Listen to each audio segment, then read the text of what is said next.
Well, hey guys, before I get started I need to send out a major shout out to Delfin and his crew over at SN Hobbies. They were nice enough to give me a Dynam Focke-Wulf FW190 to put through its paces and see if I could get some decent video of it. It's a great looking plane and I'm really looking forward to getting it in the air. So in this video we'll just cover off a few of the details about the Dynam FW190 and make quick work of the dreaded unboxing and give you my impressions about the kit and the assembly. Before I forget, this model comes in a ready-to-fly version as well as a plug-and-play version, which is the one that I'll be testing. Before that, however, let's just take a quick look at the real FW190. The Focke-Wulf FW190 was one of Germany's most effective warbirds of World War II. It's a single-seat, single-engine fighter aircraft designed by Kurt Tank in the late 1930s. It is said that it outclassed the Spitfire Mark V and pretty much ruled the skies for almost a year until the RAF introduced the vastly improved Spitfire Mark IX when air combat became a fair fight. Pilots who flew the FW190 as well as the Messerschmitt Bf109, also known as the Me109, said that the FW190 was a better fighter at low to medium altitudes. As you can see from the details on the box, this model's got a 50-inch wingspan and it comes equipped with a 40-amp ESC and a 500 kV brushless motor that are both intended to run off a 4S 2200 mAh battery. I haven't got any 4S 2200s, so I'll be using some Nanotech 4S 2650s that fit perfectly in the roomy battery compartment. And now for something completely different.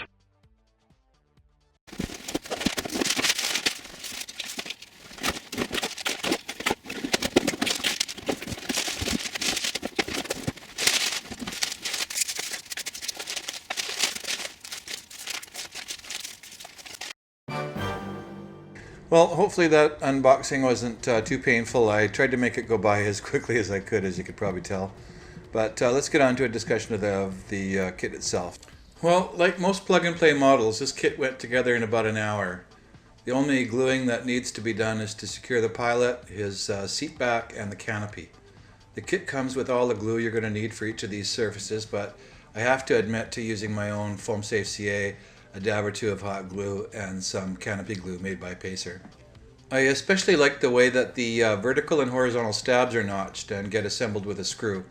This was a pleasant surprise because there's none of the usual measuring required to align the horizontal stab properly.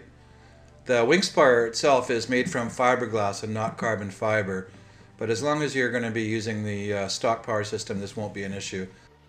Well, I have to tell you, at this price point especially, I was quite delighted to get servoless retracts included as part of this kit, and they look great. I've cycled them numerous times, and they do everything they're supposed to do.